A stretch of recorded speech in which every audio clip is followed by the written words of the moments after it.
Welcome back to Archbishop's Hour. You're listening to us at 98.9 FM in Albuquerque, 104.5 in Santa Fe, 100.7 in Gallup, and 96.7 FM, St. Joseph Monunet Radio for the Espanola Valley.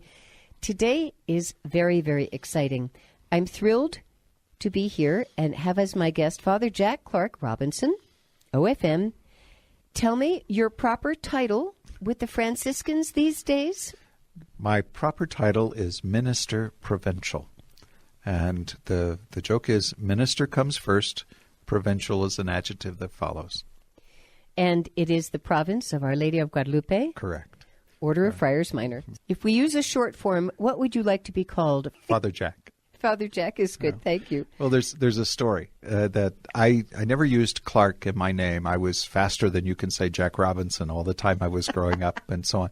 But when I came to religious life, I decided that instead of taking a religious name, I would simply take my baptismal name, Jack, and I would use that. However, if I made reference to my dad with Robinson, I would use my middle name, which was my mother's maiden name, Clark. So I'm either Jack or Jack Clark Robinson.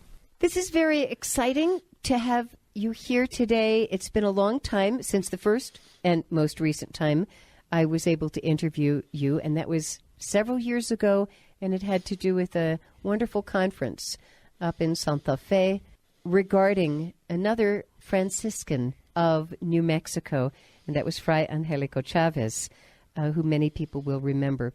So it's been a while, and at the time I met you, I knew you as a historian, which you still are, but now you're also the provincial of your Franciscan province. This is also just past the occasion of a new archives being established here in Albuquerque of Franciscan artifacts and records.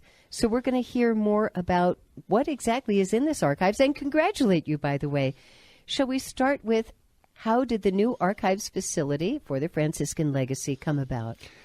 The new facility came about as an effort of my predecessor, Father Gino Correa, who was the minister provincial, whom I followed in 2014, to anchor the Franciscans here in Albuquerque, in a sense.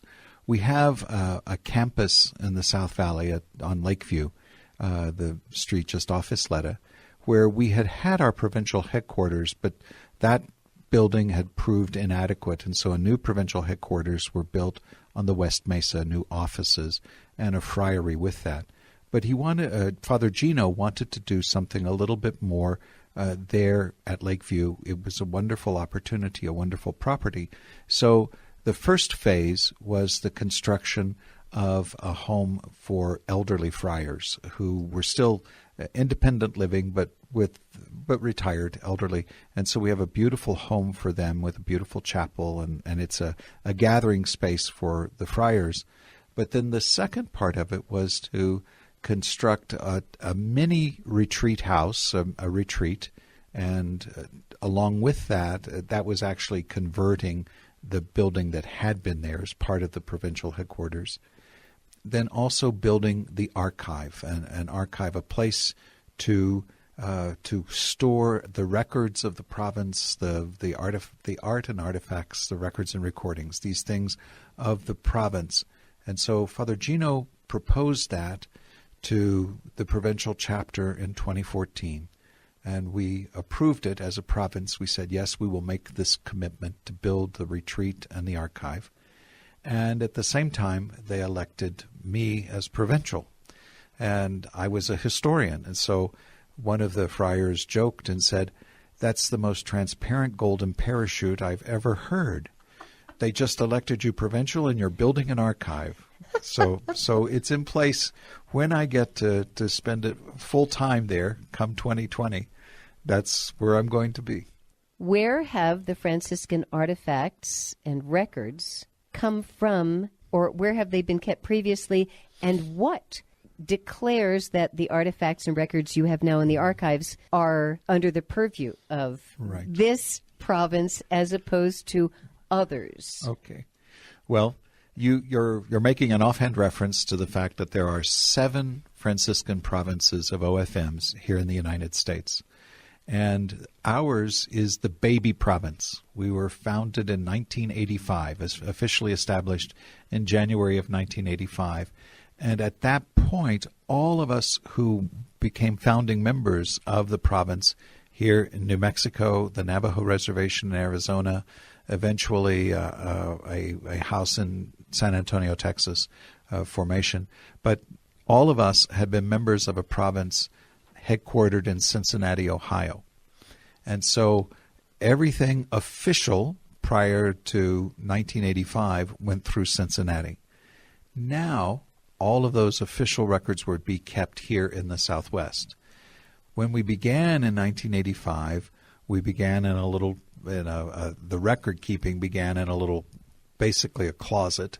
And then, there's going to be more room needed. And so they went to the first place that the friars came in 1898, which was St. Michael's, Arizona, just across 3 miles from New Mexico there at Window Rock. And there in the church basement from about, I think it was probably circa 1990 until the present, have been the archives and in the church basement. And we thought they were deserving of something better than being kept in the basement. All right. There are two things that we need to follow up on. One will be this association with St. Michael's, because we know that St. Michael's School was started by the Blessed Sacrament Sisters under St. Mother Catherine Drexel. How was it that the Franciscans were called there? We also need to have some clarification, too, because many people heard that somehow the Franciscans first arrived in 1898 in New Mexico from Cincinnati, and people are saying, I beg your pardon, that can't possibly be true. There were Franciscans 200 years before that. So we're going to ask you, where are you getting this story? It's true. It's true. It's true. The first, of course, the first European to even see New Mexico was a lost Franciscan named Marcos de Niza. And he was out in the Zuni area. Is that how you call him?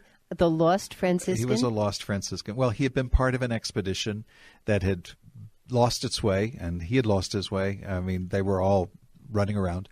But he was actually probably in Arizona when he first looked on the Zuni Pueblo in New Mexico and saw it from a distance, saw the shimmering of the sunlight on the quartz and the things in the adobe, and saw a shimmering city, went back to Mexico City and told a story. I mean, he didn't know where he had been. He didn't know exactly what he had seen, but that has never kept a Franciscan from telling a good story about it. So he went back and told the story, which resulted in the Coronado expedition coming in 1541 from Mexico City up the Rio Grande to our area, bringing with him friars who came in 1541. So yes, there have been Franciscans for 450 years or close to it, or, well, a little more than that, I guess. Anyway, the friars then came with Oñate in 1598, and were here in New Mexico and have been a presence in New Mexico one way or another from 1598 to the 1840s. And in the 1840s, basically the Franciscans died out in New Mexico, primarily because the Mexican government would no longer allow anyone to come from outside Mexico, and the Franciscans were associated with Spain, and that they had come from Spain. So there was a fear between 1821 and 1846 during the Mexican era here. There was a fear that the friars might be disloyal to Mexico and more loyal to Spain, and the Mexican government did not want that. And so that's what's called the secularization of the church. It's famous in California with the missions being taken over. It was not so much that they took over the missions here, it was just that the numbers decreased here in New Mexico. And so the last friar died in the early 1840s. Then 3 more friars came, And they all three died. So the last friar in New Mexico died twice, which is one of my favorite jokes that nobody ever gets. But we've had the last friar in New Mexico die twice. But then that 50-year period between 1840s and 1898, there were no Franciscans here, but that was the growth of the diocesan clergy first under Archbishop Lamy and then his successors. Then in 1898, we came back, as it were, but this time came from New Mexico. I say that, the Franciscans all came on I-25 from the south before the I-40 got built, and then when I-40 got built, we came that way. We came from the east. So I have a note here, 1598. It was Oñate. 1898. When the Franciscans came from the province in Cincinnati here. And that 300 years actually is not as meaningful as when I first looked at it, because there were Franciscans right through until, as you say, through the 1840s. But anybody who does not know the complexities and ramifications of Franciscan organization would, looking at the surface of that, say the Franciscans, how could they didn't just arrive in 1898. Their presence had been here for a couple of hundred years earlier. So we have that sorted out. That's good to know. Now Catherine Drexel. Catherine Drexel. Now, Catherine Drexel is another, again, a wonderful story. Catherine Drexel, as is well known, was vitally interested in the evangelization of Native Americans and African Americans. That was her chief concern. When two vastly neglected populations, by the way. Vastly neglected populations. So she and I don't know how much do you know about Catherine Drexel? How much do you want me to talk about Catherine Drexel? Well, a very beautiful socialite and heiress in Philadelphia. It doesn't seem likely that she would have made it out to St. Michael's, Arizona, but she did. She did. But basically she saw her stepmother suffering at her death and became a very serious young lady, very beautiful, serious young lady, and quite concerned. And so she decided to support missions, all these missions, and amongst Native Americans and African Americans. So she wanted to found a school on the Navajo Indian Reservation. It was the largest Native American reservation in the United States without a Catholic mission presence. And so she was determined that she was going to found a school.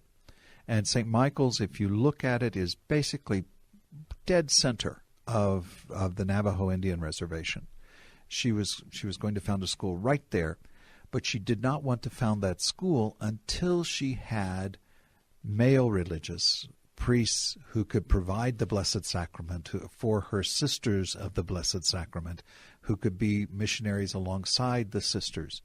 So she went to various congregations in the East looking for missionaries, and she was turned down repeatedly.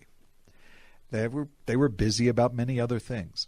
So she gets to Cincinnati, and the story is told that she had been sweetening the offer just a little bit each time she was turned down.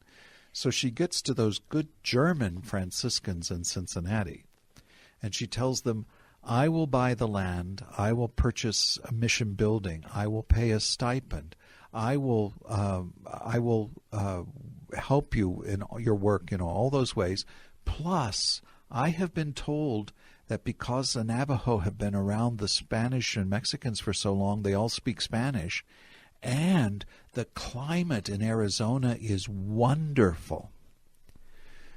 I think somebody, was inspiring her to say these things because the good Germans looked around at each other and said, "Good deal, ja, wir gehen, we will go."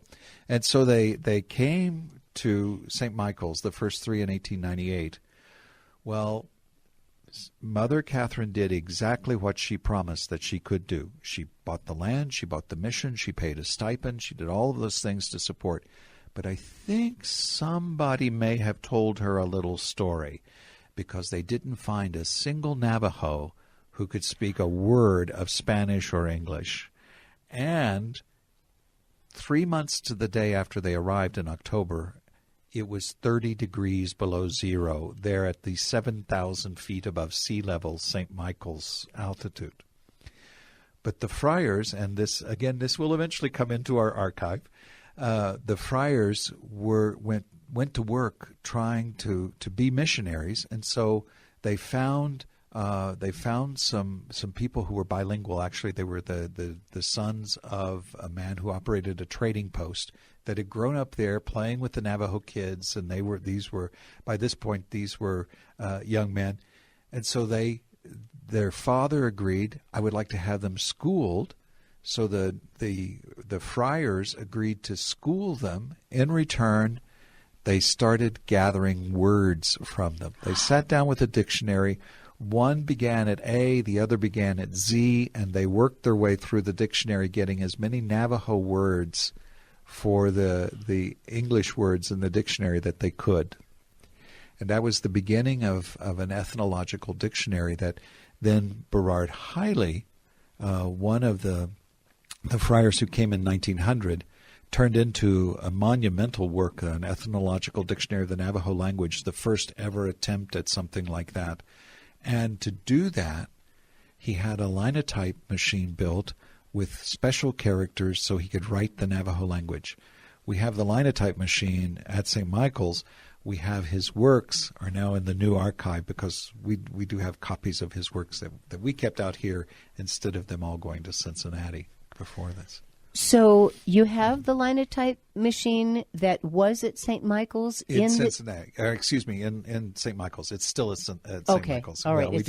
It was big and bulky. We did. No, I just as an aside, and I realize this is kind of a sad note too. Franciscan Father, I want to say Antrim, but I know it's an Irish name and his name escapes me. Cormac Antrim. It is Cormac Antrim.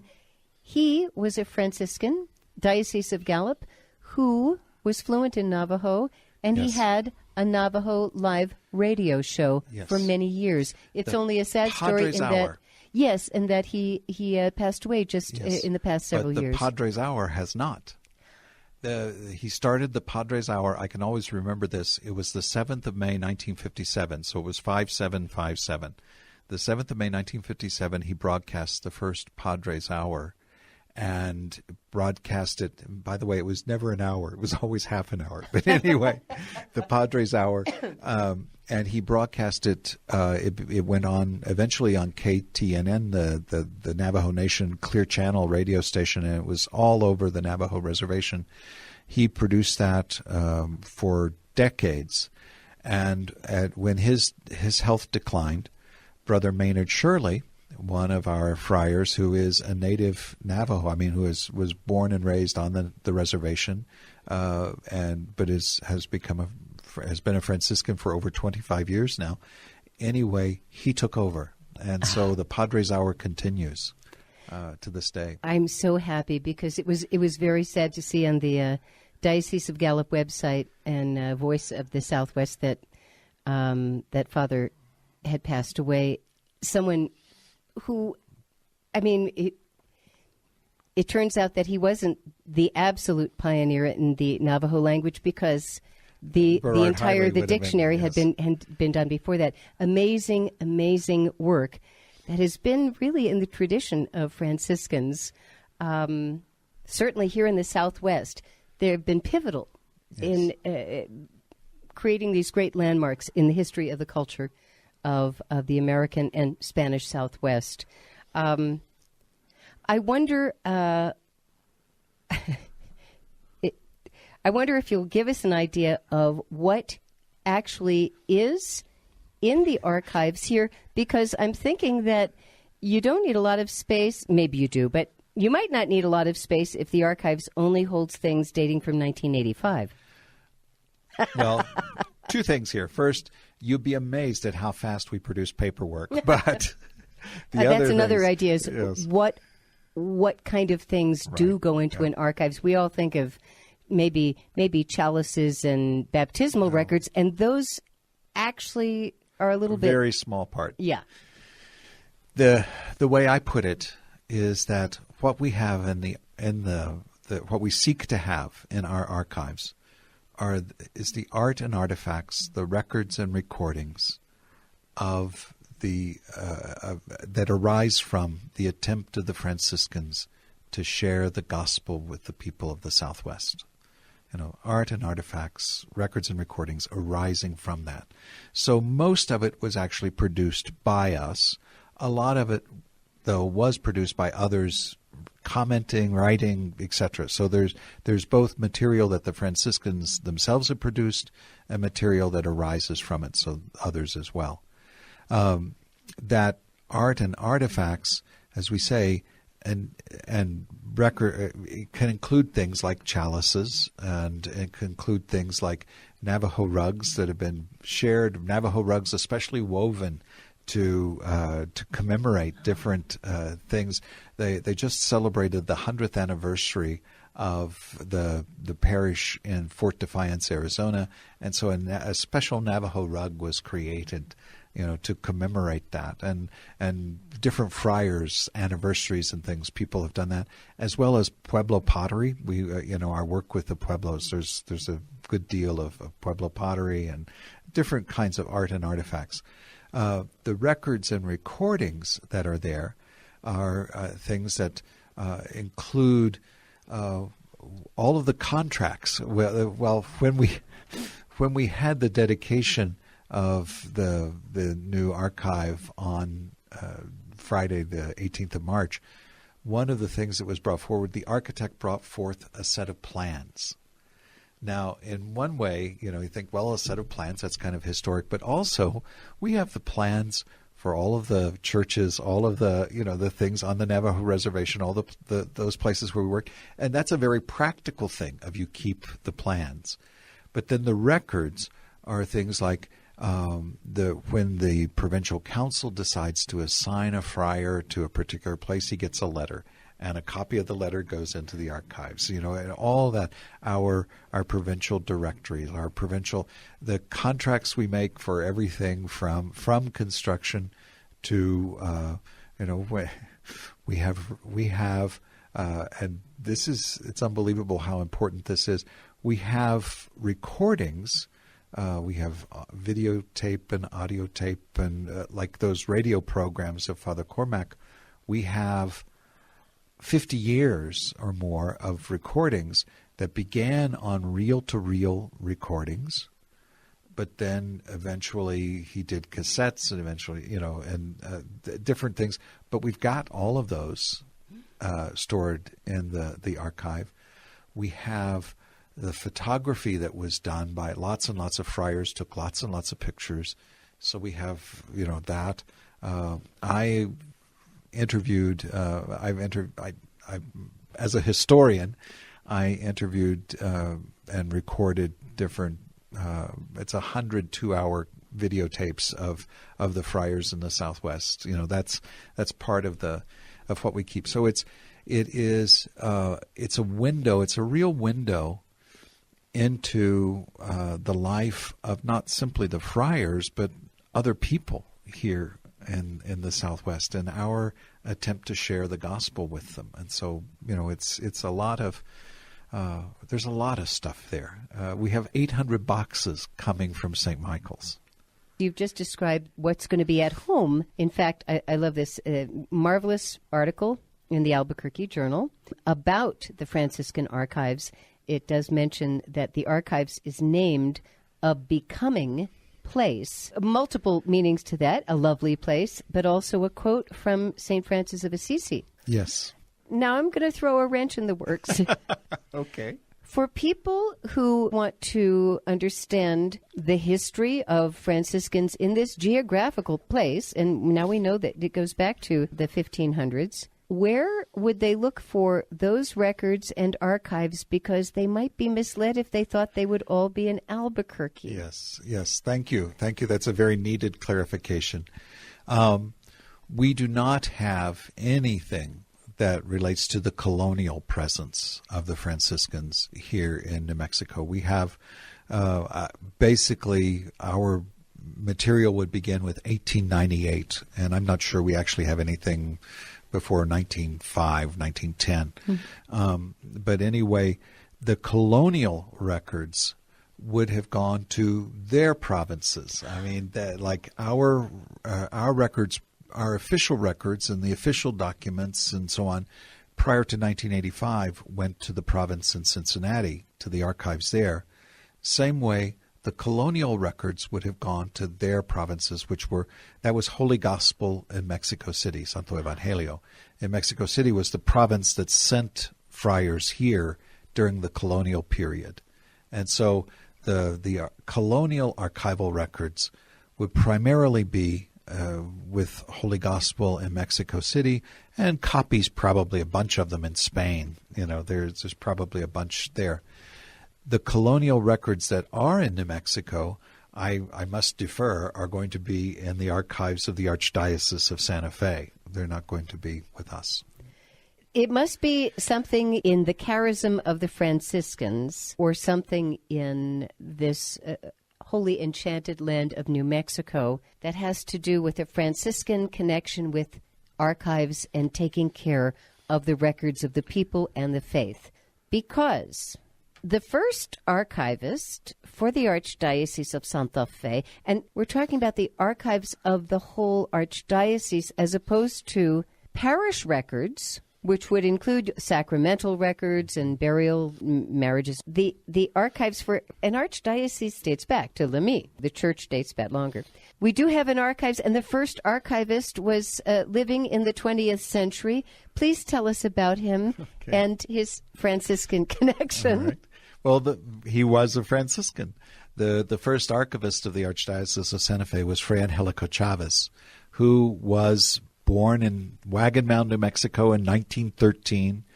His family moved to Santa Fe when he was a teenager, and Albert Dager was the Archbishop of Santa Fe, the only Franciscan Archbishop of Santa Fe. And so Chavez, Angelico Chavez, saw Franciscans at the cathedral. He saw this Franciscan Archbishop. He saw these men in brown, and he also had an experience of going to California, where there's a deep Franciscan history of the church as well. And so he became very interested in the Franciscans. When he came back to Santa Fe, he went to the cathedral with basically the question, how do I become one of you? And so here this kid is sent off at age 13 to Cincinnati to begin his training to become a Franciscan. So 1926 or thereabouts, he went to Cincinnati, started what was amounted to 13 years of training in the Midwest, comes back and is ordained here in Santa Fe. He was ordained back here. And so he was the first Franciscan native, or first native of New Mexico to become a Franciscan. Ever. That we know of, yes, that we know of. And so he returns and he begins to work here, and obviously he's caught up in, his family had been here since Oñate in 1598, so he's caught up in the history himself. It's in his blood. And so he begins to do, well, actually he was also very artistic, as you know, and so he began to, he'd written poetry from the time he was a high schooler, poetry, short stories, he'd drawn, he did that. But then as he aged, he began to see how serious it was to look at the actual record, and not just a romanticized or a fictionalized, but the actual record. And so he started to work on history and depth that way. He was doing that when he decided that he had had enough of community life, and he did for a while. He had had enough of the Franciscans for a little bit, so he left us for a while he was, quote, on his own. Robert Sanchez became Archbishop of Santa Fe, the first native New Mexican to become Archbishop, who also had a deep love and appreciation of the history of the church and the history of the faith of the people here in New Mexico. So he asked Angelico Chavez, because he knew he needed work as well as he something to do. He asked him to organize those stacks of papers and those rooms of books and things into an archive. And so Angelico spent years organizing all of that accumulated stuff into the archives of the Archdiocese of Santa Fe. And what hand do we think that Fray Angelico Chavez, or at least his spirit, I guess the spirit doesn't have a hand, what influence did his spirit have, do you think, on establishing this Franciscan archives for the province of Our Lady of Guadalupe? Well, it certainly had an impact on me. And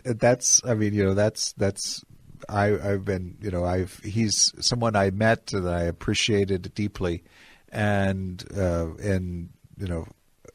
I think the most outstanding moment, it was the realization that the date we had set for the dedication of the archives, the 18th of March, which we had set simply because it was a convenient day for a number of other things.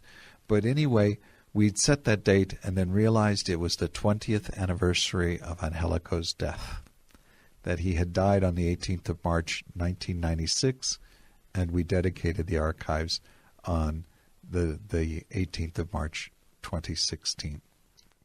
Extraordinary. So he was there. He was there with us. The first native-born Franciscan for this area, the first archivist for the Archdiocese of Santa Fe, and we might also mention that he returned to his Franciscan community. He came back to us. He came back to us and died, died a friar in Santa Fe, and beautiful.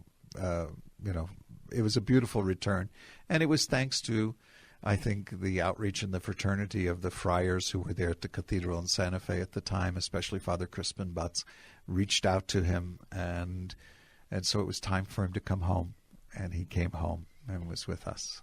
And for that matter, he kept organized the family records, and that's when you talk about archives of the history of the parishes and the lives of the people in New Mexico and the Archdiocese of Santa Fe. You're really talking about the family. It's sort of like a really big version of the family Bible. Yes. All the names are inscribed. All the files and records that have been saved. Some over years and centuries end up getting, caught up in, maybe there was a fire somewhere or maybe something got lost. Mm. But for the most part, it's kind of the family history here. So, and it's only appropriate, Fray Angelico Chavez.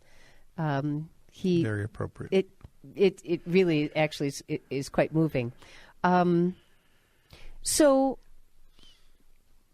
tell us about who may access these amazing materials in a becoming place in the new this archive here in Albuquerque. And the source of that name, I want to speak just a little bit to that.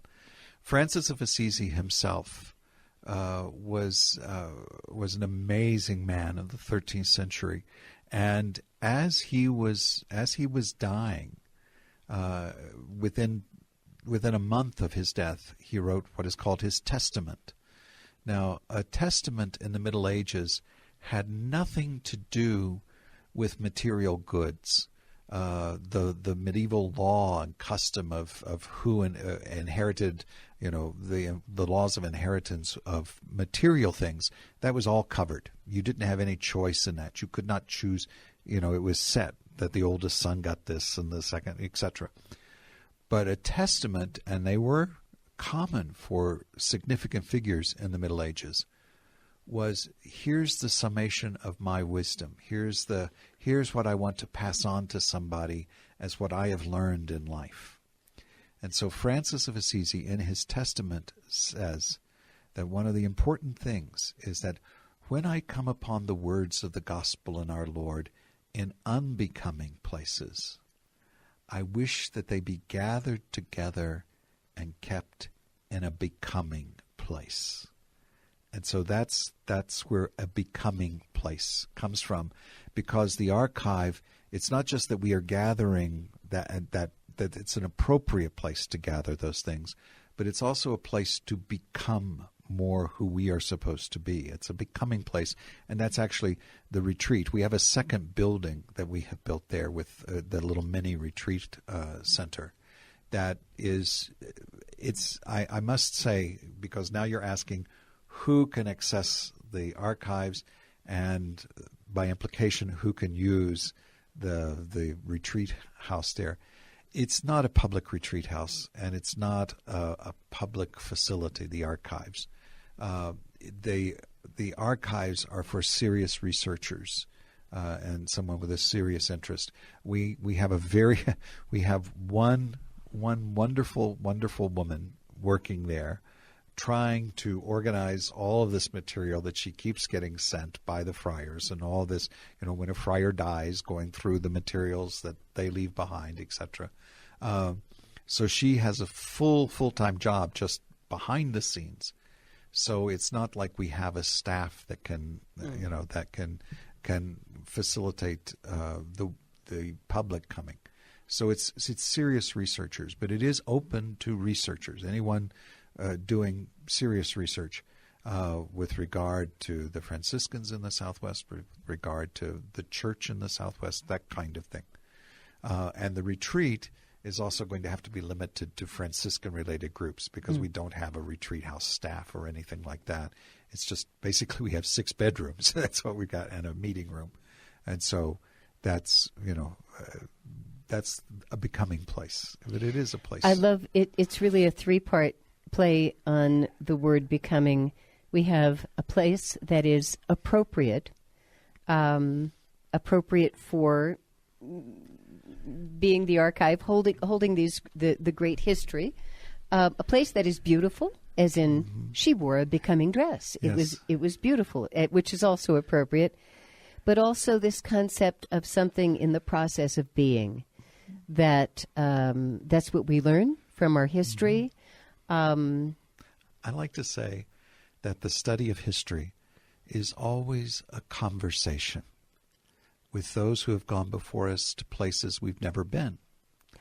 And they've gone before us, but they've also been in places we've never been, which might be their time and their space.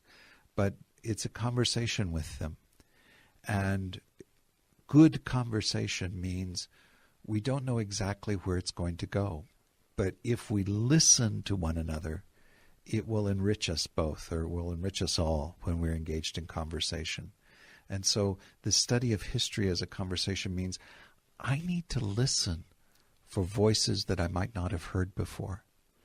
And that's what you find in an archive, are voices that you wouldn't have heard before, but who have been there before us and gone to places we haven't been. Those friars who were there on the Navajo reservation taking pictures or talking with, doing all of those things 30, 40, 50, 100 years ago. Those friars who worked in the pueblos, those friars who worked among Hispanics at Holy Family. We've been at Holy Family for the parish here in Albuquerque for over 60 years now. And so it's part of that. The cathedral in Santa Fe that we staffed for 80 years. All of those conversations, to listen for the voices of what do they have to tell us? What do they have to share with us so that we can be enriched in this conversation? I love the idea that someone listening to this program or having read a newspaper article might be tickled with the curiosity and the interest to be involved in that serious research and that dedication to history, conveying it, but as you say, being part of this conversation where we learn new things from the past. The past takes us to places we had not expected to go, which is our future, all tied up in one big package. And I could also suggest that if you if you're interested in this archive and you get to know the Franciscan community, that might be a good way to find out how to access it. And also, we can't overlook a stop to visit the Archdiocesan Office of Patrimony and Archives and Museum up there in Santa Fe, because, as Father Jack has pointed out, there's a lot of history that is there, part of the Archdiocesan history, as where it overlaps and is entwined with our Franciscan history as well. So it's thoroughly exciting to be able to hear about this. And, of course, you've written books. Can you tell us what books that you might recommend, including the one that you participated in? Well, there are the first to start with Angelico Chavez, who is just, he's a wonderful. Ellen McCracken, who is a professor at the University of California at Santa Barbara, wrote a small book, or edited, a small book of essays that I contributed to on Fray Angelico Chavez. And that came out about, that's probably 10 years ago, 15 years ago. And then more recently, she has written a literary biography of Angelico, which is just a definitive study of this man, his work, his place in New Mexico, his place in the life, that he was a public figure very much, and so he took part in the life of New Mexico. There are let's see, I'm trying to think. I can't, off the top of my head, I can't think of another New Mexico-based, Franciscan history. I'm currently at work on a history of Franciscans in the United States, but that's broader, and it's down the road a ways, and they've given me this job, and so I'm not writing as fast as I would like. Well, we will wait with great happy anticipation whenever you feel it's time to have that book available for us to read more about the Franciscans and the life as it's intertwined with the life of all the people of New Mexico, and certainly the Catholics hold it very dear.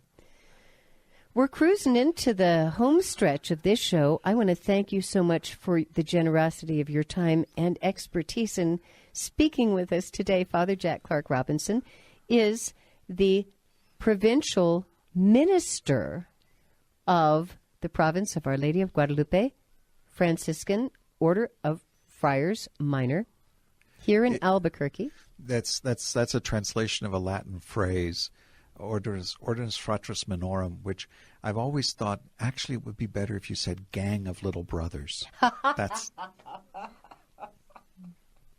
Which brings us to the sense of humor of the Franciscans.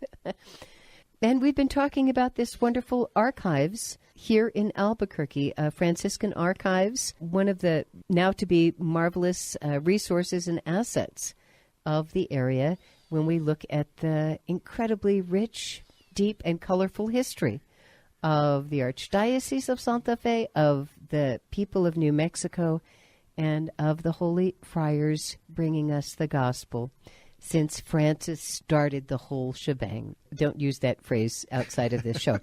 Anything that we need to say before we wrap up today? Anything you'd like to share with us before we let you go, Father Jack? There is one thing I would like to share with you, and that is that as much as we're talking about history with an archive, but we're looking to the future or trying to be present, and so we have a web presence. And I would like to share the Franciscan web presence of our province. So our website is www.swfranciscans. So that's as if you were saying Southwest Franciscans, just swfranciscans.org. And there are links to our Facebook, our Twitter, and our YouTube channel, so which are all SW Franciscans, so the Southwest Franciscans. The conversation with the past and the future, and it's all disseminated in the present with all the technology we can muster. If I had a last word, it would be that what we are doing is important in terms of an archive, because it is a recognizing of how important it is to continue the conversation. That if we can enter into conversation with one another, if we can enter into dialogue with one another, then maybe there won't be so much hostility and so much of, in our world. And maybe we can build a better future together if we enter into conversation with the past so that we can all learn. Amen. Thank you. Thank you again so much, Father Jack Clark Robinson, OFM, the archives here in Albuquerque. But check in with your local Franciscan before you just drop by, because they don't have the staff to have it open as a... Volunteers could be welcome. Volunteers. Who would people contact if they wanted to be volunteers? Well, now that's contact me at this point. Okay. Because I don't want to inflict that on the archivist without letting her know. That would be a surprise. And you can do that by contacting the Provincial House here in Albuquerque. That's Our Lady of Guadalupe Friary. Province. It's Casa Guadalupe is the Provincial Curia, The best way to put this is Provincial Curia, 1204 Stinson Southwest, 831-9199. Wow. All right. That's just perfect. And thank you again. And thank you for listening to Archbishop's Hour Catholic Radio.